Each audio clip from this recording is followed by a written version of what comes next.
సంబంధించిన ఆస్తులుగా గత మన తరతరాలుగా మన పెద్దలు ఖండించి వస్తూనే ఉంది. పెద్దల ఆస్తిగా దాన్ని మనమందరూ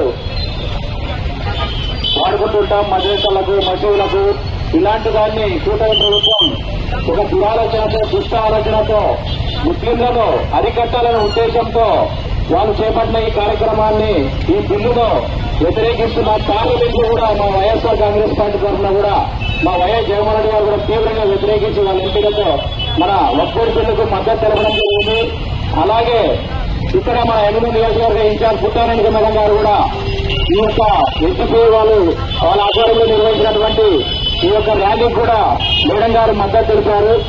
అలాగే ఎస్జిపిఐ గారి ఆధ్వర్యంలో మరియు జామియా మసీద్ కమిటీ వారి తరఫున కూడా ఈ ర్యాలీని మనం జరుపుకోవడం జరిగింది. కాబట్టి అందులో భాగంగానే మా మేడం పుట్టారెడ్డి గారు కూడా ఈ ర్యాలీకు, ఈ వక్ఫ్ బిల్లుకు వ్యతిరేకంగా మనము మద్దతు ఇస్తున్నామని మేడం మీ అందరూ తెలియజేయడంతో ఈ కార్యక్రమానికి మా పార్టీ తరఫున మా జిల్లా Waqf board vice chairman Riyaz Ahmed గారు, జామియా మసీద్ కమిటీ చైర్మన్ మన కాసిం బేగ్ గారు ఇచ్చేసి మీకు మద్దతు తెలుస్తున్నాం. ఇదే కాదు, మన ముస్లింలకు ఏదైతే ద్రోహం చేస్తున్నారో వాటన్నిటికీ కూడా మేము అడ్డుకట్టగా మీ అందరికి తోడై ఉంటాము. మన ముస్లింల కొరకు ఏ రోజైనా మీరు అర్ధరాత్రి ఫోన్ చేసినా కూడా మీ అందరూ తెలియజేస్తున్నా. ఎప్పుడైనా మేము రెస్పాండ్ అయ్యి మేము ముందుంటామని ఈ సభాముఖంగా మీకు తెలియజేసే అవకాశం ఇచ్చిన పెద్దలందరూ ధన్యవాదాలు తెలుసుకుంటున్నాం.